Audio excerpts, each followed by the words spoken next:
Voy a pedirle a Xavier que lo lleve al Padre en oración. En nombre del Padre, del Hijo y del Espíritu Santo, Señor, te damos gracias por este momento tuyo, Padre, que esta clase sea para nutrirnos espiritualmente, que nos llene de sabiduría y lo podamos entender. En el nombre de Jesucristo, amén. Amén. Amén. Dios le bendiga. Gracias a Dios tenemos este salón ya habilitado en preparación para la actividad del sábado, pero también para disfrutarlo desde ahora, ¿verdad? Gracias a los varones, fueron muchos los varones que vinieron, también vinieron damas. Gracias a todos por su trabajo voluntario, porque delante del Señor lo hacemos para su gloria, ¿verdad? Amén. Tengo un par de cositas que decirles. Recuerden lo de las Mallorcas.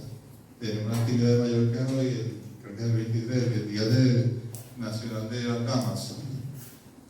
Se va a repartir en Mallorca. Cualquiera que esté interesado se comunica con Ricardo. Él está ahí, tiene el listado. Y lo otro, pues, en el boletín está puesto los cultos, las personas que van a recoger ofrendas y las personas que van a dirigir. En los cultos de Barra Poderosa tenemos el culto este jueves. Por favor, pase por allí, chequee, revise para que usted sepa cuándo le toca dirigir. Si tiene algún problema, nos lo dice con tiempo y entonces hacemos un cambio. El esquema es que hacemos un cambio porque Orlando no va a poder recoger ofrendas. Todavía no se ha hecho el cambio, pero se va a hacer esta semana. Ok, estamos hablando acerca de cómo trabajar con el problema sexual, con el pecado sexual en la iglesia, específicamente cuando una persona obstinadamente sigue, ya sea, bueno, en este caso, porque no se le intervino a tiempo, pero también obstinadamente sigue en una conducta que no es agradable delante de Dios. Y ya tomamos la primera parte del juicio que se hizo. Hablamos primeramente de que a veces hacemos juicios que no convienen, que no son correctos, que Dios no nos ha llamado a hacer, buscar entre hermano y hermano, quién es más espiritual. Eso Dios no nos ha llamado a hacer. Pero entonces, por otro lado, la iglesia no juzgaba lo que tenía que juzgar, que era la cuestión del pecado en la iglesia. Ok, ahora en segunda parte, vamos a hablar acerca de purificar la iglesia. ¿Qué ustedes ven ahí en la lámina? Una boda, ¿para qué se hace una boda? Para limpiar las plantas, para que tengan nuevos repollos. Ajá. Limpiar las plantas. Ustedes saben que las plantas a veces se ponen negras o blancas o se marchitan. O de la hongo o de la otra cosa. Y entonces llega el tiempo en que hay que podarla. Además de eso, a veces buscando el sol se van las hojas hacia arriba, abajo se queda sin nada. Tú la podas completa y vuelve a coger fuerza. Llega un momento en que hay que hacer algo así. Pues, la idea de eso es esto. Nosotros somos llamados como siervos de Dios a mantener la iglesia pura. Gloria a Dios. Fíjense, no es Dios, como es nosotros.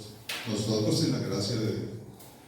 Pablo se dedica en este capítulo, ya en entrada del capítulo 6, a decirle que acaso no hay alguno de vosotros que sea capaz de juzgar.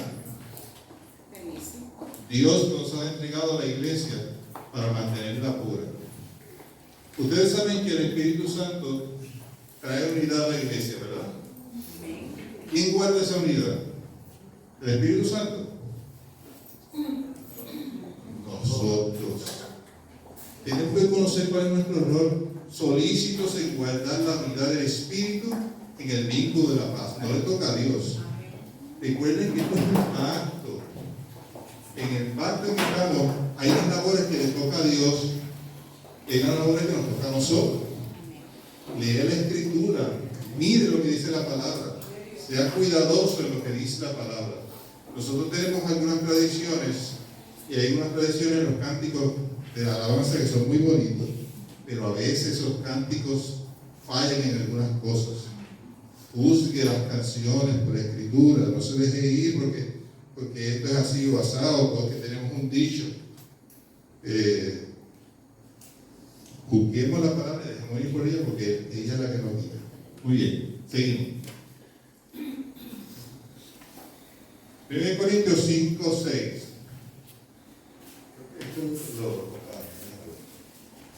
Sí, va. Ok, sí, vamos a empezar por ahí, vamos a ver cuando llegamos. ¿Qué significa la palabra jactancia? Alguien que lea 1 Corintios 5, 6. Sí, necesitamos las Biblias abiertas. No tengo textos aquí adentro. Quiero sus Biblias abiertas y que ustedes busquen el pasaje, lo lean y compartan. Ajá, dice, no es buena vuestra jactancia. ¿No sabéis que un poco de levadura leuda toda la masa? ¿Qué es eso de jactancia? ¿Qué es jactancia? Sobrellenarse. Sobrellenarse. Muy bien, ¿qué más? Sobrevalorarse uno mismo. Sobrevalorarse uno mismo, ¿verdad? Y un buen puertorriqueño eso es echárselo, ¿verdad? Ego. Ego. Sí. No es güey. ¿No? Altivez. ¿Y qué? Soberbia. ¿Y qué pasa con aquel que es altivo? ¿Cómo Dios trata al altivo? De lejito. Muy bien. Al altivo de lejos mirará. ¿Tú quieres que Dios se acerque a ti, que tú te acerques a Él? Y cuando tú te acerques a Dios, que Dios se acerque a ti, no seas altivo. Sí, no seas altivo. Entonces había jactancia. ¿Por qué había jactancia en el pueblo? ¿Qué hemos visto antes que muestra la jactancia en los corintios? ¿Se acuerdan? Tiene que ver con los juicios. Ellos hacían. El juicio que hicieron que es incorrecto y el juicio que debían hacer que no lo hicieron. ¿Qué pasó ahí? ¿Se acuerdan? Más religiosos que otros. ¿Ah? Que uno se creía más religioso que otro. Uno se creía más religioso que otro. Ese problema, no, espérate, no, yo soy. No, Pablo es el mejor. Y yo sigo a Pablo. O sea, en cierta forma yo estoy siguiendo el mejor. Está hablando del mismo. Y él, no, Apolo es el erudito, ese habla con una elusión terrible que ni Pablo es, ese es el mejor. Y así, bien, echándose de esas cosas una jactancia, un orgullo. Y por eso que Pablo, si te leen en 1 Corintios, a lo último, él dice, mira, que se va a gloriar. Gloríese en el Señor, nosotros no somos nada. Entonces, Pablo dice, claro, nosotros somos nada. Y entonces aquí vuelvo a repetir el asunto. No es buena vuestra jactancia. Así que es bien importante, hermano, miren, esto está bien pegado a nosotros. Esto está bien pegado a nuestra naturaleza caída. Y tenemos todos los días que orar, como Señor Jesús nos enseñó, niéguese a sí mismo. Tome su cruz y sígame. Si no te niegas, olvídate. No vas para ningún lado. Hay que empieza con eso, con entregar nuestra jactancia, con entregar nuestro ser, nuestra voluntad en las manos de Dios. ¿Ok? En el verso, Pablo habla de que un poco de levadura le da toda la masa. ¿Por qué Pablo dice eso?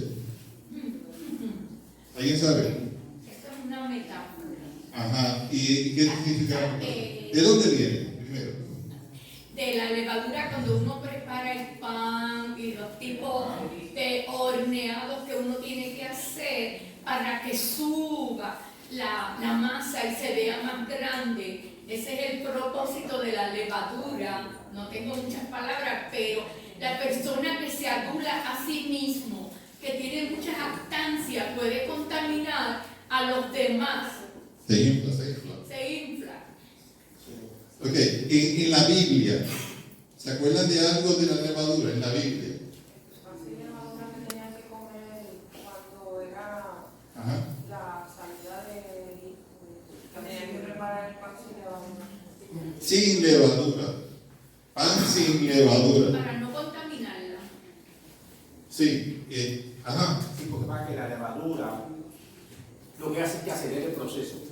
O sea, no coge el tiempo necesario Sin la levadura el pan se eleva, se sube poco a poco como tiene que ser con tiempo. La levadura, por eso los panadería lo hacen para avanzar. O sea, si tú adelantas algo, en el Señor también lo mismo. Tú no puedes, ¿cómo se llama? Tratar de irte muy rápido, hacerlo rápido porque no vas a salir bien tampoco. Okay. ¿Y qué significa la levadura?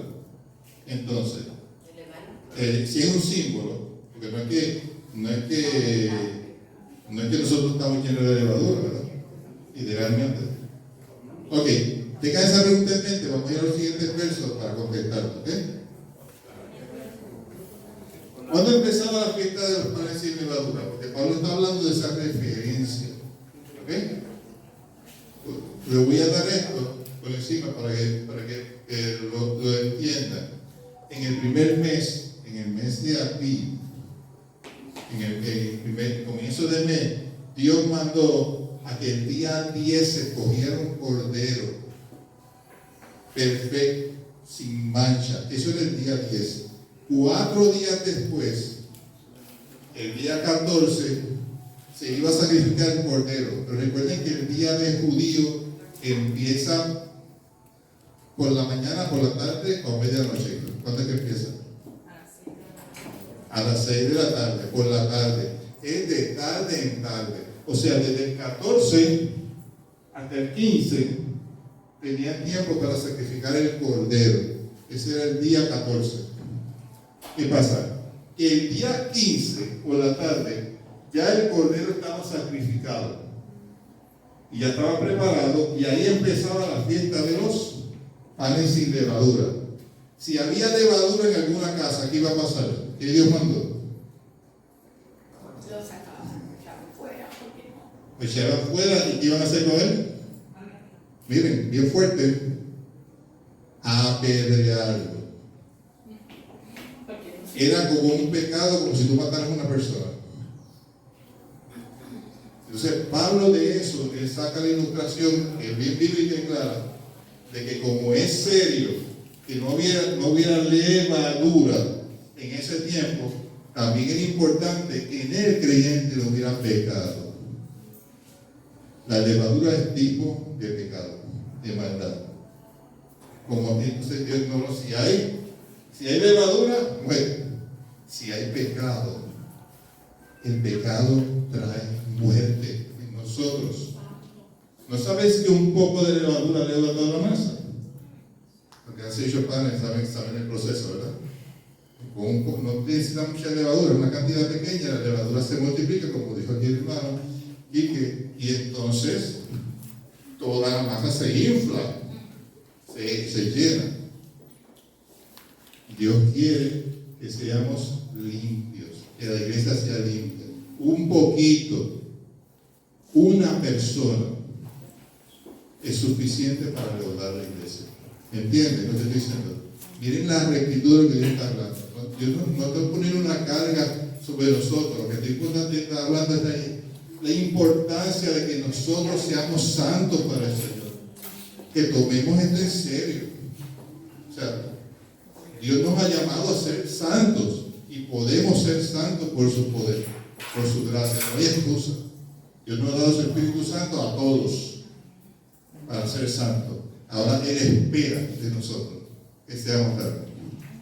Él nos purifica, pero tú y yo tenemos que mantenernos puros. No podemos contaminarnos. Acuérdate que nos toca una parte.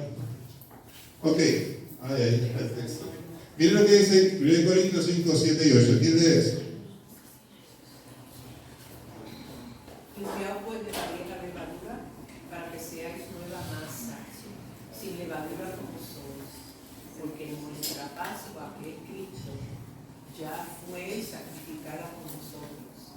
Así que celebremos la fiesta, no con la vieja levadura, ni con la levadura de malicia y de maldad, sino con panes sin levadura, de sinceridad y de verdad. Okay. ¿Ven el asunto? Porque ¿qué es Cristo? Nuestra Pascua, Cristo es el Cordero de Dios, ¿verdad? Que es Cristo ya fue sacrificada por nosotros, ¿se acuerdan?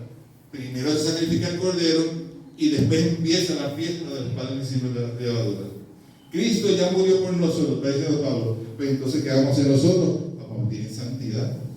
Vamos a vivir vidas limpias en Dios, porque ya Cristo murió por nosotros.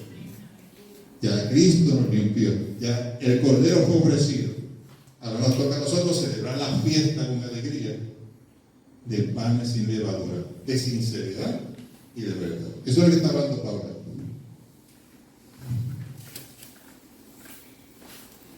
1 Corintios 5, del 9 al 11.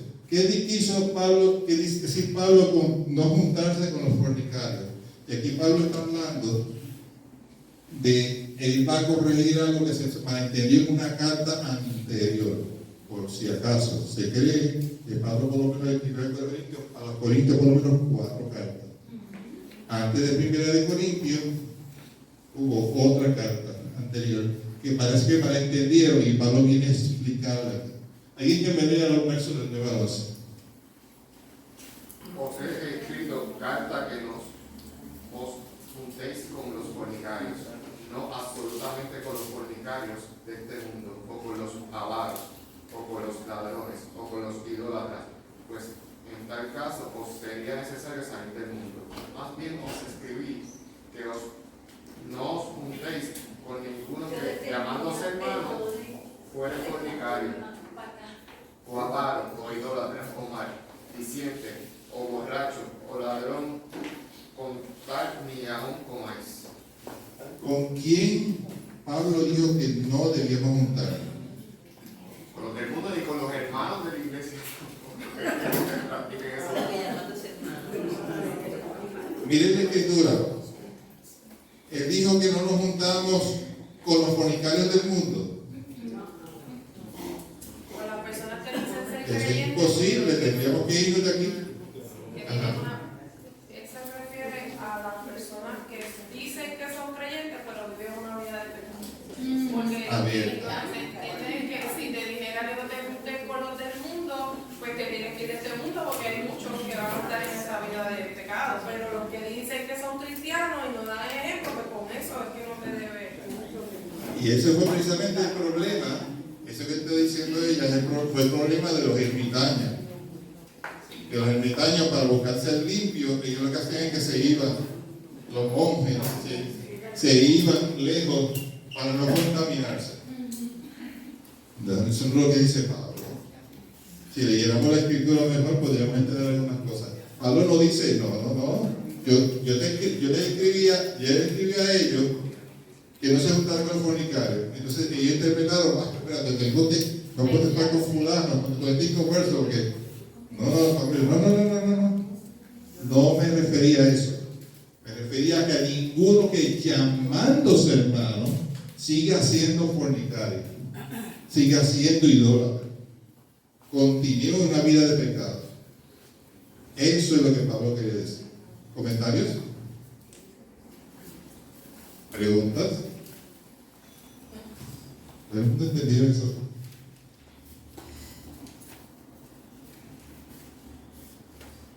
¿Entienden lo que estoy hablando? Miren. Ajá, miren. Está hablando de la gente que está en la iglesia. Ajá. Que está en la El iglesia. pecado, con eso no Ajá. podemos juntar, ¿verdad? Exacto. Con los del mundo que no conocen a Dios, podríamos compartir, hablarle de la palabra con ellos, ¿verdad? Podemos juntarnos. Sí, claro. Eso es lo que está hablando, ¿no? ¿Por qué Pablo dice eso? Vamos, déjame hablar algo primero, porque esto hay que, como dice el pastor, hay que hablarlo con cuidado, hay que hablarlo bien. Cuando está hablando de pecado, se refiere a que si yo ofendí hoy a Dios, ya nadie puede hablar conmigo. ¿A qué se refiere? La existencia del pecado. ¿A qué? La existencia del La insistencia, o como dice Juan, el que practica el pecado. El que practica el pecado. Porque Juan mismo dice, ustedes leen en 1 de Juan, y él dice al principio, mira, si alguno hubiere pecado, abogado tenemos para el Padre Jesús del justo. Hay ofensas que cometemos, pero ¿qué hay en mi interior? Hay un deseo de servir a Dios, de agradar a Dios. Pues si ese deseo está ahí, yo me voy a mover a pedirle perdón a Dios inmediatamente. y Dios me limpia. Pero si en mí hay una intención de yo seguir en pecado, y en verdad estoy practicando el pecado, y eso es lo que eso Dios no lo quiere. Y una pregunta, si hay un hermano en la iglesia que está en fornicación y lo desechamos, ¿cómo lo vamos a poder restaurar? ¿Y lo qué? ¿Cómo lo vamos a poder restaurar? Ayudarlo a que se levante, ayudarlo a que caiga donde debe caer. ¿Cómo lo ayudamos? Si lo rechazamos, si lo sacamos, si lo ignoramos, ¿cómo vamos a ir a tratar de restaurar? Porque el problema es cuando alguien se cae, nosotros que estamos de pie lo ayudemos a levantar. Si lo rechazamos y lo sacamos, como hacen los testigos de Jehová, que alguien comete un pecado, lo botan. Eso tiene lugar, eso tiene lugar. Eso hay un proceso. Y si ese hermano como quiera rechaza ese proceso. Bueno, ya hay otra cosa. Y eso es lo que está hablando Pero Pablo. de primera intención no lo vamos a sacar ni lo vamos a expulsar de la congregación. Vamos a tratar de hablar con él para ver si encaja en el proceso para restauración, porque lo de nosotros no es sacar gente ni botar gente, es restaurarlo, porque son mis hermanos, es mi hermano, el que cayó en esa cosa, o es mi hermano, o puedo ser yo. Lo menos que yo esperaría era que me rechacen, sino que me ayuden a salir de la joda que estoy. Es un buen punto el que trae. Recuerden que la palabra, obviamente, no excluye una cosa sobre otra. Jesús habló del proceso. Cuando hay pecado en la iglesia, ¿qué tú vas a hacer? Vas primero sobre 1 o 2, entonces buscando 2 o 3, luego ante la iglesia. Si esa persona persiste, ahí es que se le tiene como gentil y publicano. Gracias por eso, porque de esa manera se aclara ese punto. ¿Okay? No es que Pablo dijo, no, si ya publica, bótalo para afuera ya. No. Acuérdense que el propósito de la iglesia no es votar, es restaurar, ¿verdad? Ok, dale la oportunidad, hermano, es muy buen punto, gracias. Ajá, dime. Lo que pasa es que a veces hay personas que caen en pecado, pero ¿qué pasa? Van a una disciplina y todo eso, pero si ellos no bregan con ese pecado que hicieron la primera vez, siguen cayendo. Y llega el momento que ya tú lo ayudas demasiado y tienes que dejar. Exacto, porque miren, nuevamente, Dios perdona, Dios restaura, pero hay una parte que me toca a mí. Yo tengo que responder en santidad a Dios, yo tengo que comprometerme con Dios, tengo que alejarme de aquellas cosas que a Dios no le agradan. Esa parte es importante, no podemos olvidarla. Dios salva, Dios restaura, sin Él no podemos hacer nada. Amén. Y mi parte, que Dios espera de mí. Yo espero mucho, ¿sabes? Te voy a decir más, Dios espera todo. Jesús lo dio todo por nosotros. Y ahora Dios espera que nosotros demos todo por Él. Si tú lo comparas lo que le damos a Dios con lo que Él nos da, es nada. Pero mira, como quiera, Dios quiere que lo des todo para Él. Todo a su servicio. Yo le hice una pregunta el domingo pasado, que cuando ponían un hermano en disciplina, fuera por el pecado que fuera, porque la fornicación ahora no es pecado, la mentira es pecado, la murmuración es pecado. Cuando lo ponían en disciplina, ¿qué seguimiento se le daba a ese que se ponía en disciplina? Porque los alcohólicos, cuando los cogen, le dan una clasecita para ayudarlo. Pues yo pienso que en la iglesia también, cuando piden a alguien en disciplina, mira, te vamos a poner por esto, pero vas a tener un seguimiento con el pastor o con el tercera para ayudarlo. Exacto. No te quedas ahí sentado 6 meses en un año. ¿Entiendes? Sí. Ese es el punto. Para ayudarlo el tiempo que sea. ¿Qué pasa? Si la persona reincide después de esa ayuda, pues entonces hay que tomar otras medidas.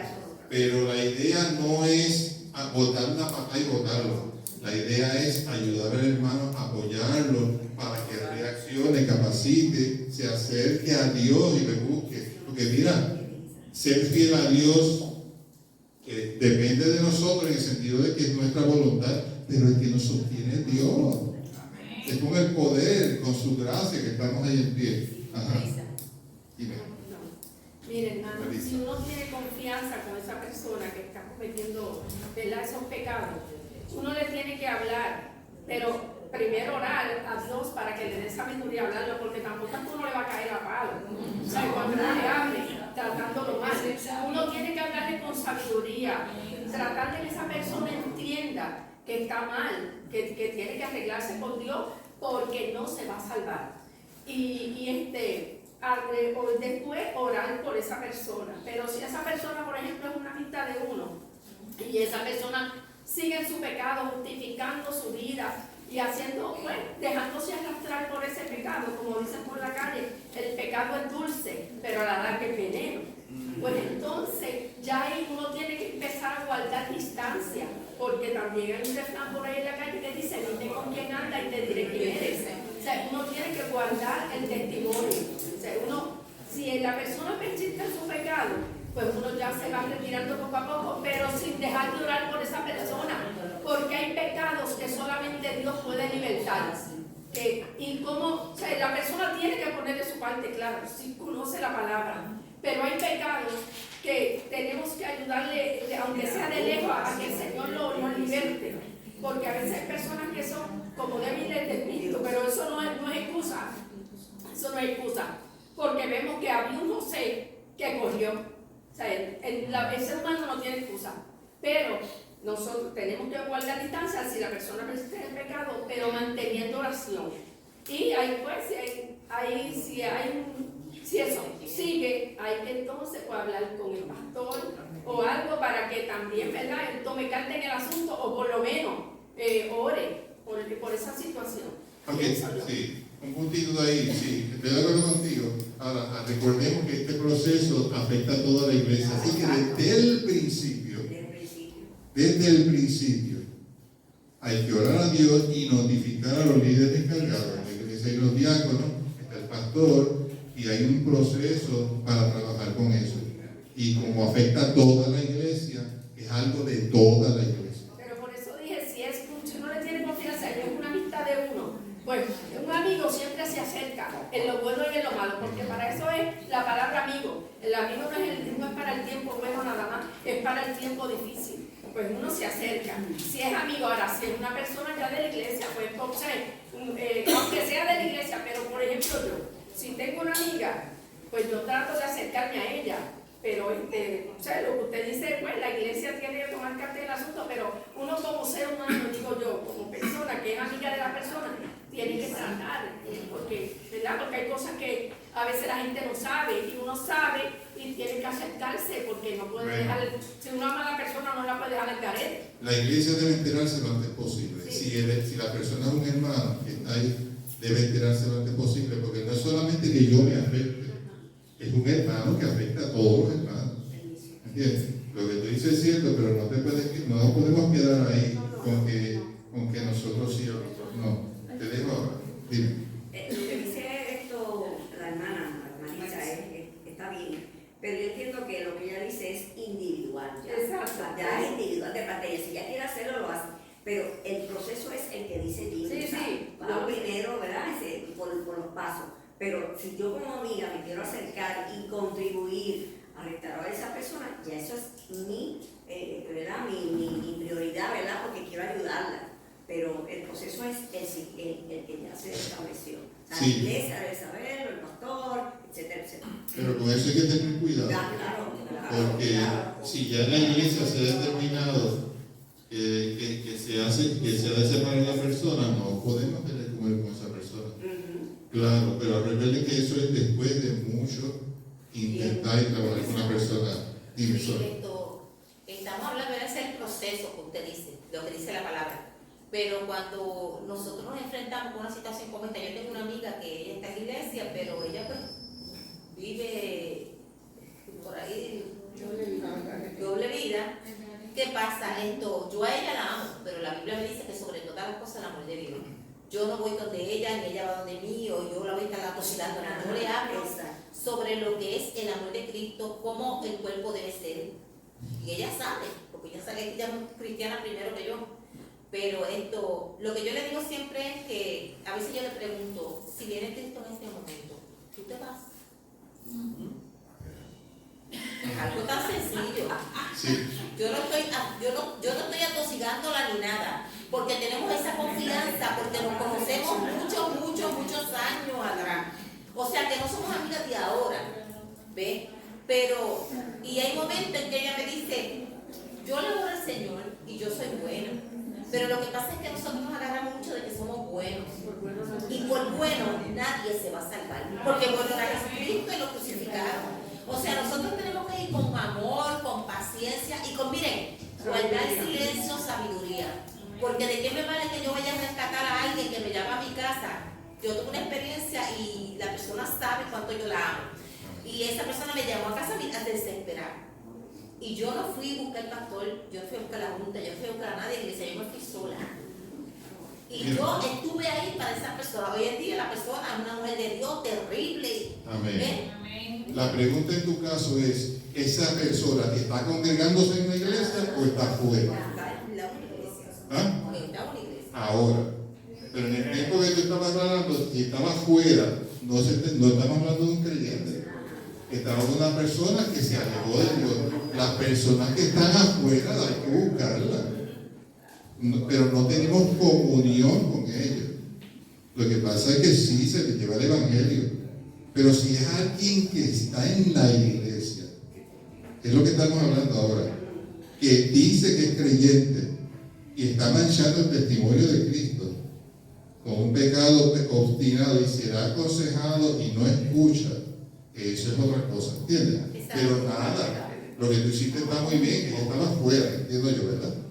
Le hablaste del Señor y ella vino, eso es correcto, pero no la estás tratando como una hermana, sino como una amiga que necesita a Cristo. Exacto, ese es el punto. Yo la estoy tratando a ella como que ella también es mi hermana en Cristo, por quien Cristo murió, y que ella está cometiendo unos errores en su vida que yo, obvio, estoy ahí para ayudarla, para escucharla, para hablarle, pero al final de cuentas el amor que dice la palabra que tenemos que tener con nosotros es lo que saca a esa persona, porque el amor de Cristo sobrepasa todo entendimiento. Entonces yo entiendo que la palabra dice que si alguien lo puede estar cometiendo pecado, que se supone que el pastor vaya donde ella, hable, qué sé yo qué. Si no quiere escuchar al pastor, que hablen con un montón de hermanos, con la justicia.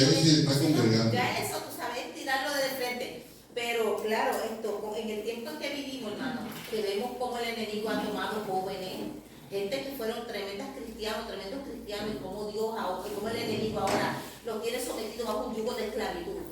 Nosotros somos el eslabón para tratar de agarrar a esa persona en el nombre de Dios. Pero ya eso es otro punto. Eso es evangelismo. Ajá, dime. Ahora, tengo un pequeño testimonio de una persona que venía aquí a Tesalónica. Ajá. Cuando estaba William Nieves, estaba nosotros una vez nos metimos 24 horas en ayuno y oración. Que Cristi nos manda, tiene un grupo y Cristi era de eso, 24 horas en ayuno y oración. Esta persona venía a la iglesia, era de Espinosa, era Félix, no sé si lo se acuerdan de él. Él entraba y salía. Yo lo usaba cuando él se metía a un hogar, porque él era adicto, cuando él se metía a un hogar y salía, yo lo usaba terrible en el 2 de ciencia. Estaba un año limpio, dado a Cristo, pero en el momento se caía. ¿Qué pasa? Que yo así entraba y salía. Una vez nosotros, a las 12 de la noche, Mael, William Nieves y yo, nos llamaron a las 12 de la noche para que fueran a la casa porque él estaba poseído. Y fuimos a orarle y él tenía un cuchillo para matar a la esposa. Y aquello parecía un lobo lo que tenía en la espalda cuando nosotros le pusimos las manos. Nosotros estábamos en ayuno y oración, 24 horas. Fue libre, volvió a la iglesia. Cuando cayó de nuevo, el Señor dijo, vamos, se olvidó. Ese es un detalle, de que eso no nos pase a ninguno de nosotros. Todos. Dios no se quedaba, Dios no se quedaba. Tú puedes caer la primera vez, puedes caer la segunda vez, ten cuidado con la tercera. Ten cuidado con la primera. Vamos a guardarnos, hermano. Es importante, es importante. Miren, los dones. Dios puede usar la gracia con dones a todo lo que da. Yo he escuchado personas que tienen unos dones preciosos y maravillosos y se inutilizan. Porque hay una cosa que se llama el fruto del Espíritu. En esto conocerán todos que sois mis discípulos, que ustedes son profetas unos con otros. Eso es lo que dice la Escritura. ¿Cuál es la base del evangelismo? El amor unos con otros. Es el amarnos unos a otros, es el darnos el sacrificio por otros, es buscar, es la amiga que se hizo ayer, es trabajar juntos en el reino de Dios bajo su dirección. Eso es lo que Dios quiere. Los dones son maravillosos, pero eso es don, un regalo de Dios. No tiene que ver nada con tu vida recta, tu vida sana. Ahora, Dios espera que uses tus dones, los dones que te dan, los uses en santidad. Eso es importante. Ok, vamos a ir rapidito aquí. Huyamos de la inmoralidad. ¿Qué pasó ahí? ¿Qué está pasando en esa escena? ¿Alguien se acuerda de eso? Eso está en Génesis. No todos a la vez. José. José está compitiendo para las carreras. No, él se alejó del pecado de ella, porque ella lo quería. ¿Y quién es ella? La esposa de la La esposa. Está huyendo de la inmoralidad. ¿Ok? Ese es un ejemplo maravilloso. Pablo lo repite. Huye de las pasiones juveniles. Huir de la fornicación. Te lo vamos a ver ahorita. Miren, este pecado no es para recibirlo en la cara, es para huir de él, para alejarse de la situación que te hace caer. ¿Ok?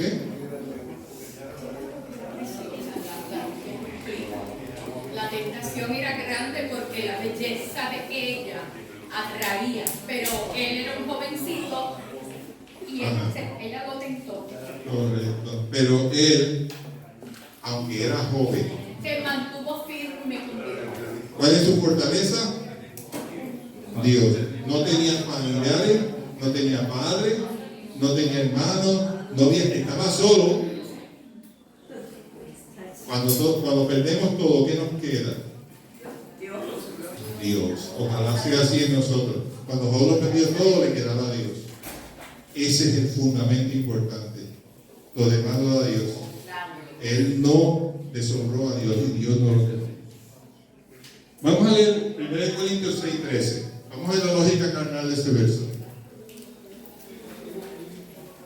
¿Alguien que lo lea?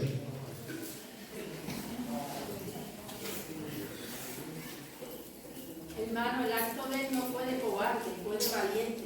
Porque él sabe que si no se queda, ahí está. Dice así. Léame el verso, que no tengo mucho tiempo. Las viandas para el vientre y el vientre para las viandas, pero tanto al uno como a las otras destruirá Dios. Pero el cuerpo no es para la fornicación, sino para el Señor, y el Señor para el cuerpo. ¿Cuál es la lógica de ese verso? ¿Qué decían los corintios? La vianda para el vientre para las viandas, la fornicación, ¿qué decían? La fornicación para el cuerpo y el cuerpo para la fornicación. No, el cuerpo para Cristo. Estoy hablando de lo que decían los corintios, los gentiles. Una ocasión alguien me dijo algo parecido. Si tú tienes hambre, ¿qué tú haces? Si tienes hambre, ¿qué tú haces? ¿Cómo, verdad? Y si tienes deseo sexual, ¿qué tú haces? Este es el punto. Lo que yo quería decir a la persona es que si te da hambre, tú comes, y si te da deseo sexual, tú comes también. Es lo mismo que dice Corinto. No, los gentiles viven de esa forma, esa es una excusa. Pero te voy a decir una cosa, esa excusa es una excusa barata. Si tú dejas de comer, ¿qué te pasa? Te desnutre. Te nutres. Si no comes en un mes. Wow, dura 3 días y te mueres. Si no fornicas en un mes, ¿qué te pasa? Nada. O sea, la comida tiene un nivel y las relaciones sexuales tienen otro nivel. No puedes comparar las mismas cosas, no es lo mismo. Tienen un lugar, tienen una cuestión, te vas a morir por eso. ¿Ok? Así que Pablo va a tocar eso. Dice que el cuerpo no es para la fornicación, ¿es para qué? Para el Señor. Y Pablo va a hacer un énfasis terrible en eso. Porque, como dice el verso clave, comprados fuimos por precio. Es que ese es el énfasis de ese pasaje. Muy bien. ¿En qué cuerpo se presentó Cristo a los discípulos? Él estaba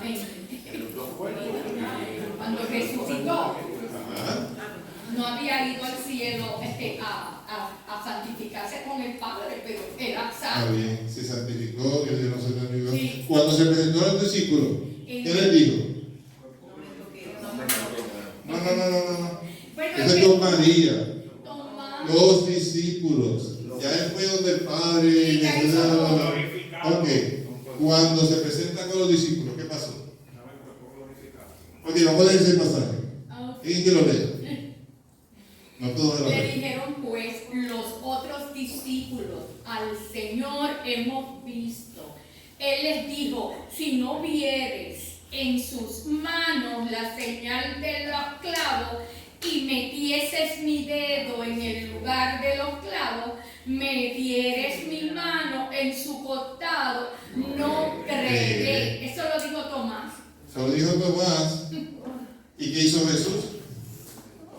8 días después se presentó con su cuerpo resucitado. Sí, el cuerpo de carne y hueso para que él pudiera tocar y palpar. Mira dónde me clavaron. Mete la mano. Mira mi costado. Mete la mano. Es su cuerpo, lo único que era un cuerpo glorificado. Con esto lo que quiero traer es lo siguiente: el cuerpo se va a corromper, pero es de Dios. Dios también lo compró y tenemos que cuidarlo. Eso es lo que está diciendo Pablo. El cuerpo no es para el cuerpo es maldad, no puede hacer lo que quiera porque lo importante es el alma. No, Señor. El alma es importante, pero nosotros somos un ser, cuerpo, alma y espíritu. Y a este momento no podemos separarnos del otro, porque si lo separamos nos morimos. Así que el cuerpo tenemos que cuidarlo, tenemos que santificarlo y tenemos que usarlo para la gloria de Dios. Eso es lo que está diciendo Pablo. Ok, esto es una nota. Aquí voy a hablar un poco de esto rapidito, para traerle la adoración que había en Corinto. Había en otro sitio, pero Corinto era bien fuerte en esto. Había un templo que se llamaba el templo de Afrodita. Y en ese templo se ponía la estatua y se veneraba. Pero fuera del templo, presumo yo estuve buscando eso, en el templo no se hacía culto. Los cultos a los dioses se hacían afuera. Y había unas mujeres que eran unas mujeres especiales, según el mundo, ¿verdad? Que se llamaban las heteras. Esas eran rameras, pero eran rameras que eran del templo. Había rameras regulares. Las rameras regulares se conocen como Fortnite. Yo estoy especulando. Y me puse a pensar, ¿será que los corintios pensaban, esto, yo no puedo estar con esta, pero sí puedo estar con esta? No sé. Estuve buscando comentarios, no encontré nada. Así que, bueno, como una pregunta que yo me hago. La cuestión es que no importa que sea esta, está fornicando. Está dando el cuerpo una vida a la ramera. Estas eran profesionales y se cuidaban, tenían estudios, participaban en debates políticos, esas cosas. Sencillamente la ramera de la barata, estas son las caras. Yo verlo así. Pero no importa que sea barata, que sea cara. La fornicación no es para el cuerpo. El cuerpo es para la fornicación. El cuerpo es para el Señor. Y así debemos hacerlo. Cuando fornicamos, ¿contra qué pecamos? Lean Corintios 6:17. Es bien fácil, ¿verdad? Okay. Lean el verso.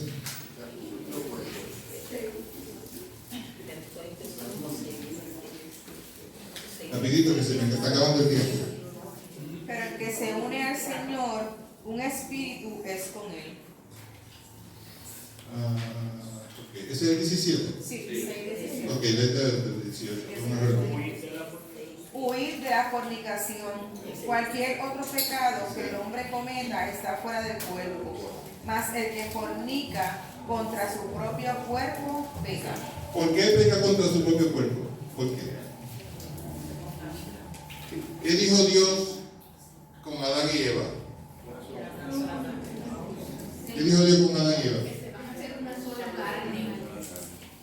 Una sola carne. Si tú te unes a una ramera, ¿qué tú eres?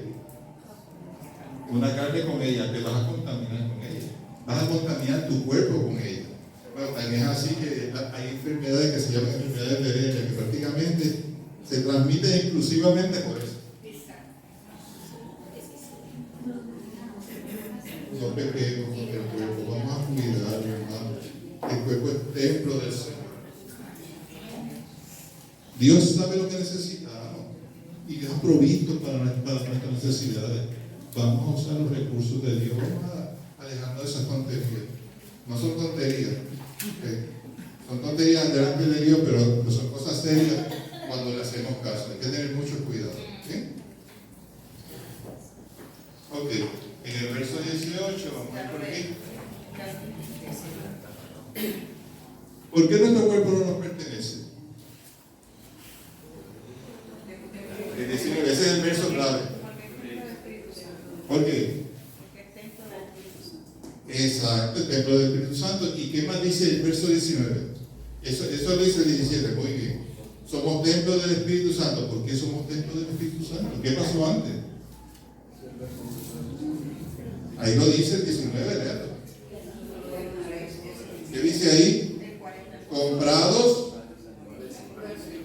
con precio. ¿Quién pagó el precio? Por nosotros, ¿verdad? Eso quiere decir que tú eres tuyo, tu cuerpo es tuyo. ¿De quién es tu cuerpo? Tu cuerpo y tu espíritu, ambos son de Dios. Así que Dios nos manda a glorificar. Aquí,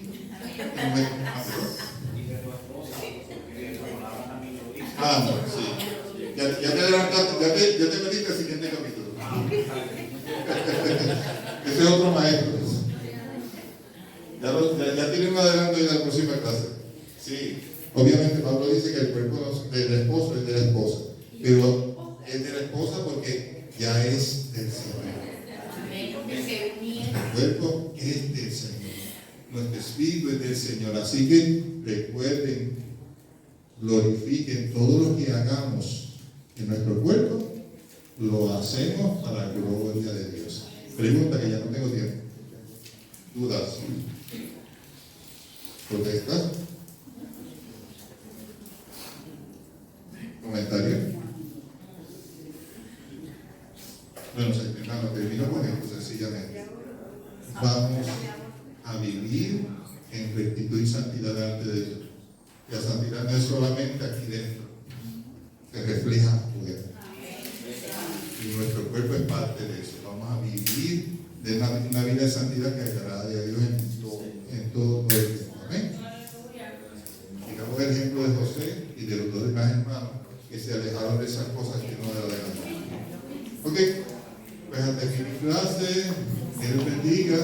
Y le voy a pedir al pastor que nos haga una oración de despedida para ir a la palabra. Gracias, Señor, por esta clase, gracias por enseñarte la revelación. Permite que guardemos nuestras vidas en santidad de tu presencia para que estemos justificados delante de ti en aquel gran día.